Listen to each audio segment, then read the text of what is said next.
Hi there and welcome back to Endless Space 2. Our Let's Try and Survive. We have our first quest here. The solo quest started Chapter 1. The Blade and the Eagle. Part 1. In spring, we yearn for the simplicity of war.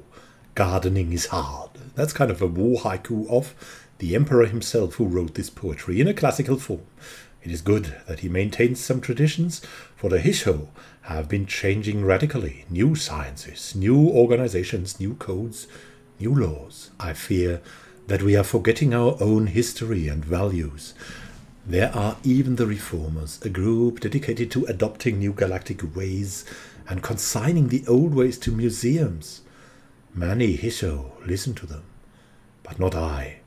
My name is Tizio Blackridge, a teacher of military history and martial arts in the Redbone Islands of the Izataka Sea. I'll soon be rotating back to active duty after several years as an instructor, and I've been preparing for my next posting for years. I grew up on the tales of the Blood Sisters. I read their legends, studied their texts, practiced their martial arts.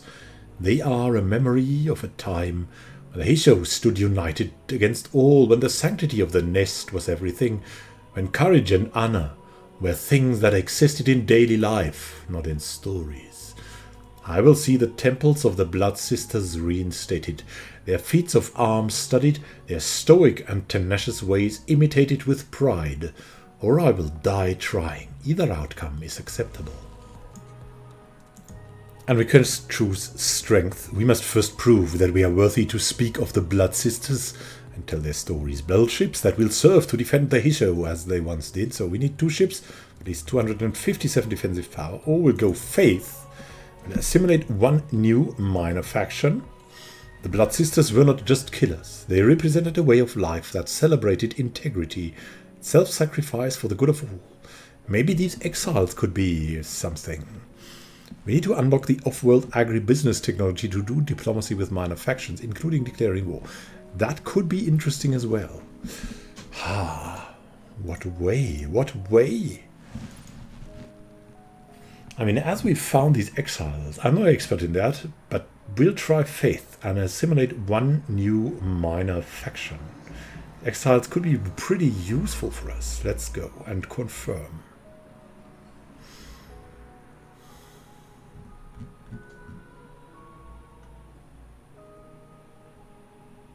Blood Sisters were not just killers, represented a way of life that celebrated integrity and self-sacrifice for the good of all. Now, I get 1 random technology and 5 Keii if we can do it. Is there something more here? No. A curiosity here, but we'll need more for that. And we'll need to send the Peregrine over here. Oh, look. 4 people now on rear. And Uchi, that is. Oh, come on. Give me that screen. We have accepted this Valley. The exiles. That has changed our society. Look at that. We have some scientists now. The ecologists are pretty strong now, but even stronger than the war faction. What is this? And we have accepted these great exiles into our society. Quite nice. End the turn for now. Continue our exploration of our endless space. We now have PEF scale accelerators.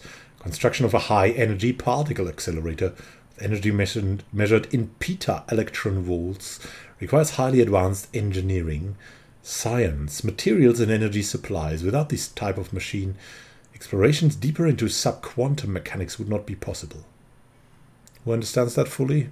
Of course, all of us, all of you at least, can colonize arid planets now.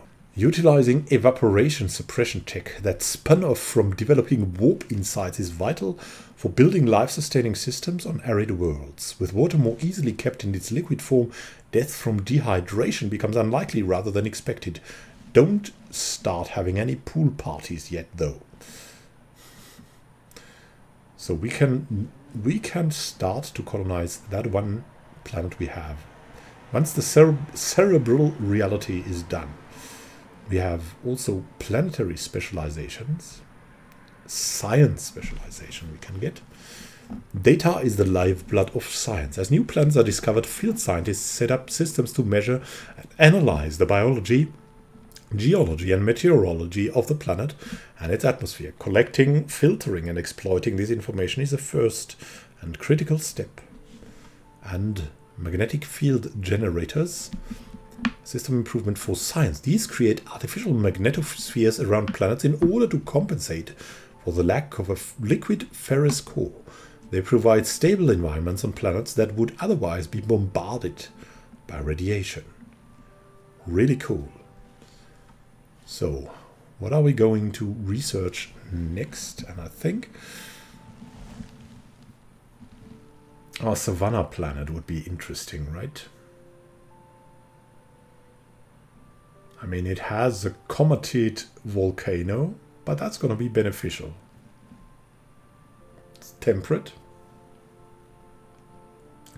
It has another life form and is subterranean, so it's going to be interesting, very interesting. But look at that. We'll colonize that. The Rhea 1 colony. So, that will complete in 11 turns, or rather 13. So in 13 turns we want a new technology here to colonize the Savannah planet. Let's see how quickly we can do that.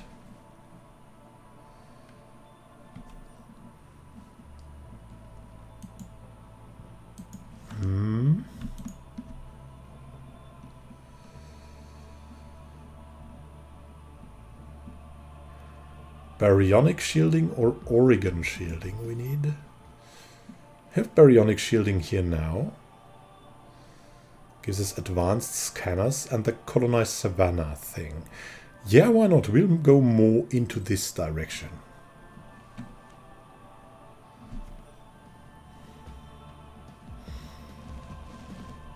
Nine turns? Yeah, it could work out. It could work out. We'll see.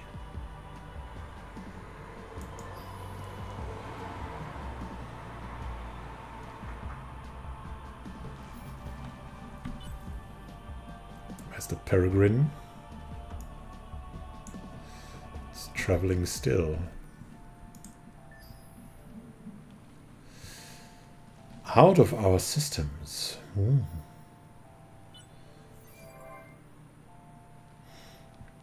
Complete the cerebral reality. Now we'll colonize arid planets soon, hopefully. In 8 turns, we'll have the colony. Nice. We're in the orbit now.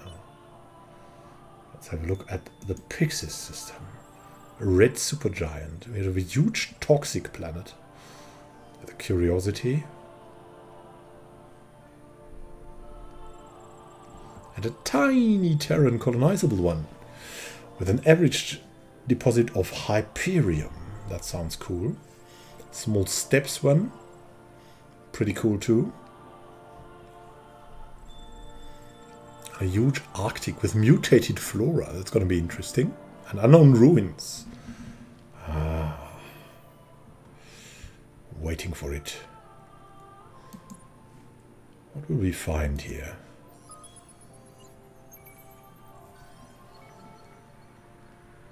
We found reserves of titanium. Giving us one more industry. Pop, a high isotope titanium 70 ore. It's exceptionally strong and dense metal has innumerable applications in a high technology society. I'm sorry. Wow. What else will we have here? What is that? Atmospheric curiosity, subterranean. Let's go for the atmospheric for a change. Oh, expedition successful. A strong magnetic field, detrimental.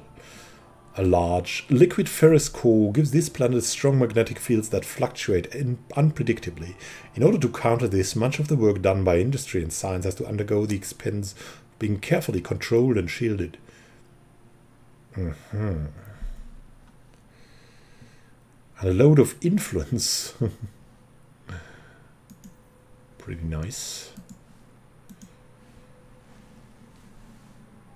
Let's continue our ways.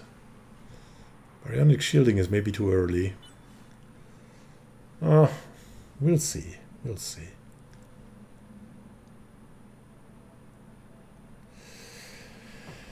Should we just send...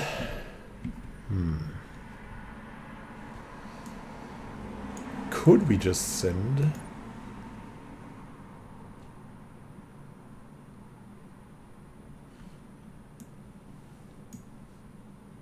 our brood ship over?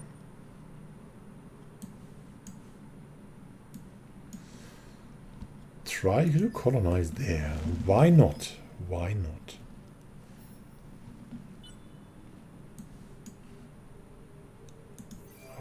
One more population of Hissho gained on rear. Nice.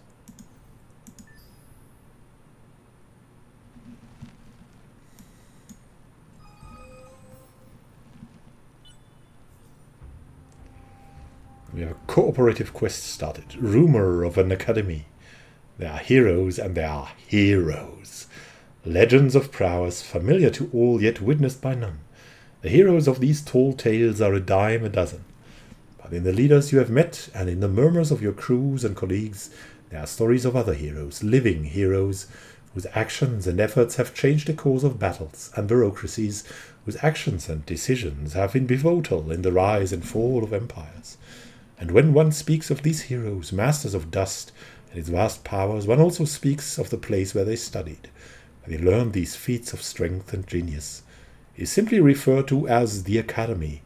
Some seem to present it as a center of higher learning, while others mention it in tones more suitable to worship and epiphany.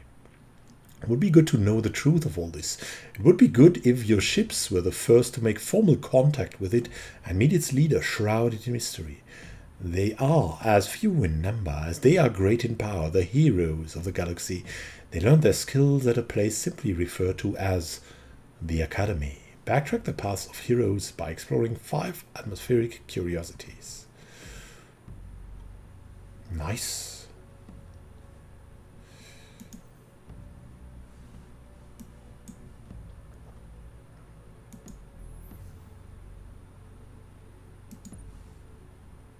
And now,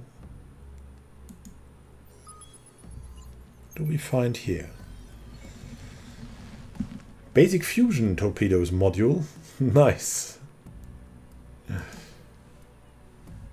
And what else? Nothing yet? All right.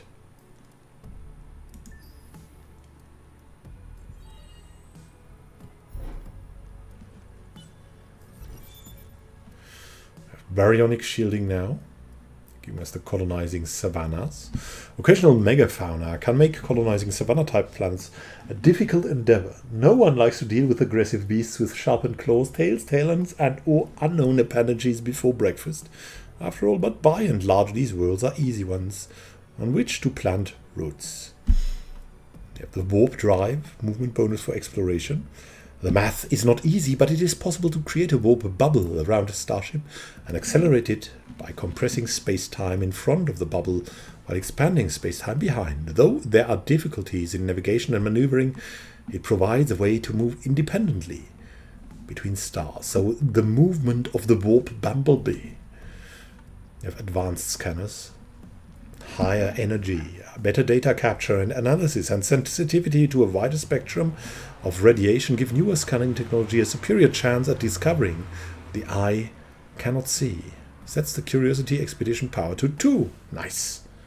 So we can go back and research that one thing. Nice, nice, nice, nice. What do we want to do next? I always want to go back to the view with escape. But what do we have here? Snow.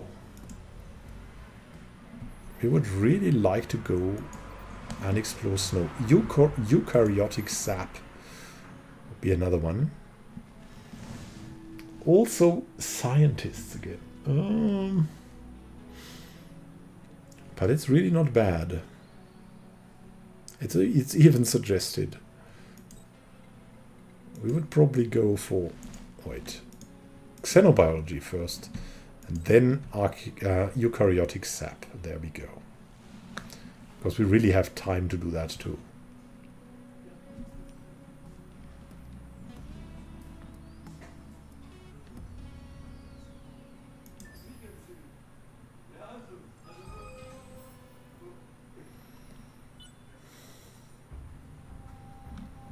Cooperative quest started. Words in private.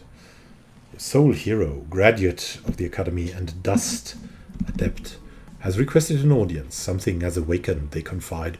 The Academy has registered emissions that they do not recognize. The source is certainly an endless manufactured transponder. They do not wish to explain further, claiming that Academy oaths bind them from saying more on the subject of how the signal was identified. They show their loyalty, however, in helping you discover the most efficient way to uncover the truth. Whatever the artifact is, it must be powerful and certainly had military applications. Further investigation of military technologies should provide a clue. Endless technology is safest when it's in your hands, not someone else's. We need to unlock 19 technologies from the military quadrant. We already have 2. Bah. Easy. Easy.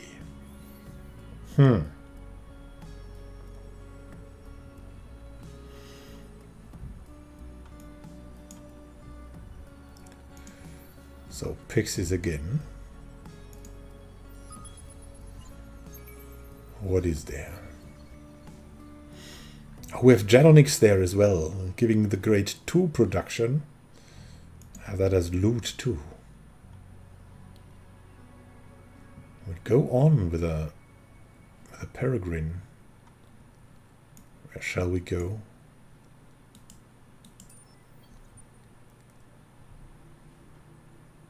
This way we shall go. Are we here yet? We'll colonize the planet. Nice. Look at that, our first colony coming. Hyperium and titanium there.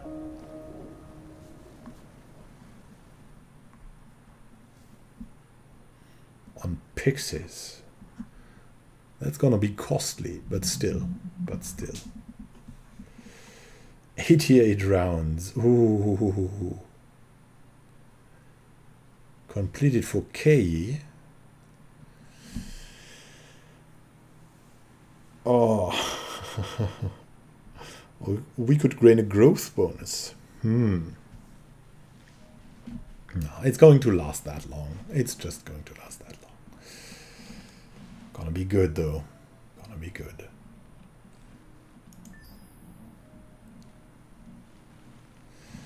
Tiny Terran. Yeah, it's all about that system and the stuff that's growing on there.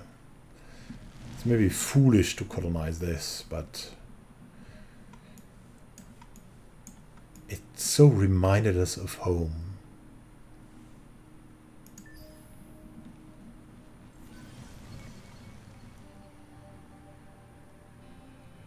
Has something happened?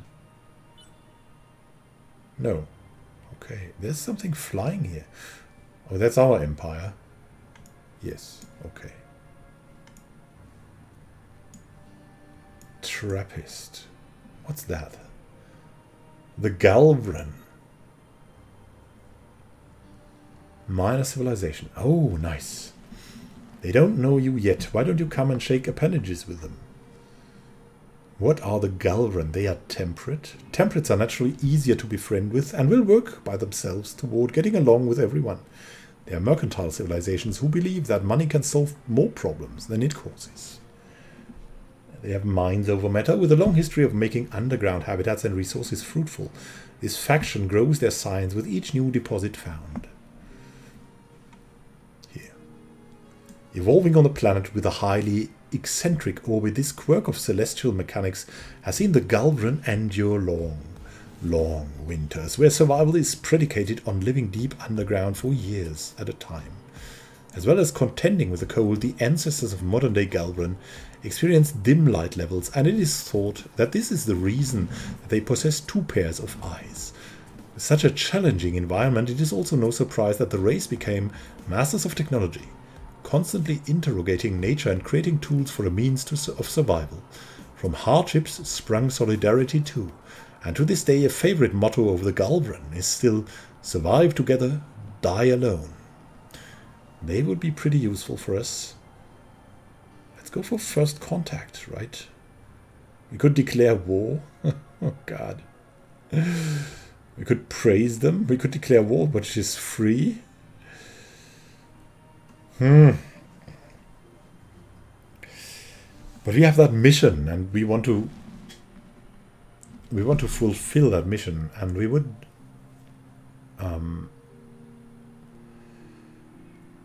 probably assist, right, to assimilate the minor civilization. We cannot do that yet, because we are missing a technology, off-world agribusiness. Once we have that, we'll go for that. We also have 2 ships. Let's have a look at these planets. Trappist-1, Super Spots, Anatov Rings. Trappist-1, 2. Medium Arctic colonized, very white. A large barren planet with outstanding research. Pretty interesting stuff here.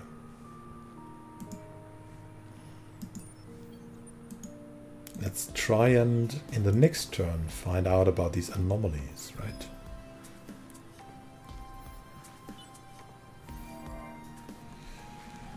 Yeah, we've colonized our planet, and now we can colonize the savannah as well. In 8 turns, that's quite okay. Rhea already provides 12 12 industry. Click to counteract the effect of a negative anomaly. Yeah, well, okay. What is it with the life form here? Oh, we could study that, but that would cost us too. We'll just wait for it here. Hissho have wandered over on that new planet. And they will soon wander here too.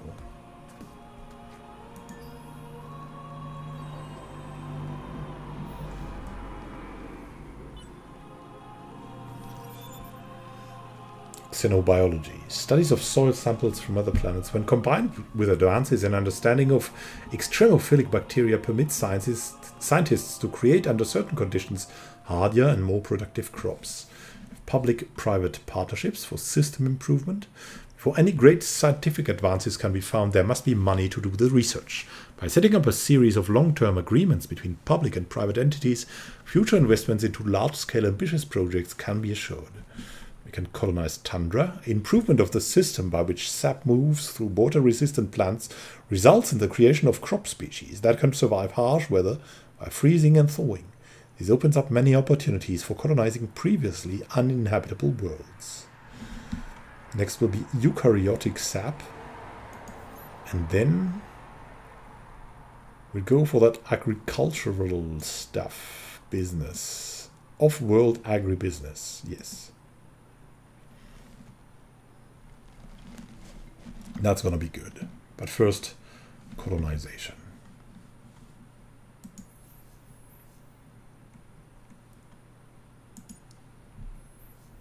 We have that ready now? Not yet. Can't we explore this? I wonder. Oh, we can. More Janonix. And new event, breathe deep. The atmosphere of this planet has a strange psychotropic effect. When inhaled, the sweet vapor seems to allow the subject to see exactly 4 seconds into the future. Perhaps a concentrated dose might do even more. Inhale. 2 vision range on fleet garrison first righteous kith. For 10 turns, a brave volunteer taking a heavy dose of the gas may be able to convey valuable exploratory information to the fleet. However, your scientists predict a short, painful relapse for the subject after its effects wear off. Still, this is pretty cool. There's something here too.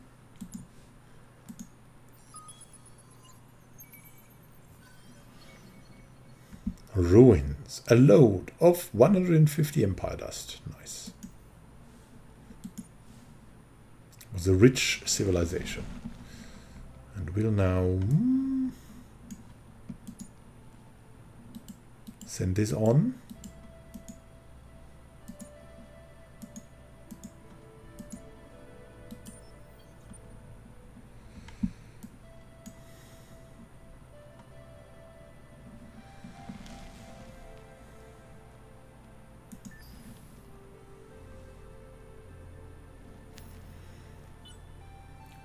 That said, I'd just say now that we had quite a good start. Thank you for watching, and oh, look at that. And happy gaming to you. We have completed a cooperative quest. Let's read that in the next episode.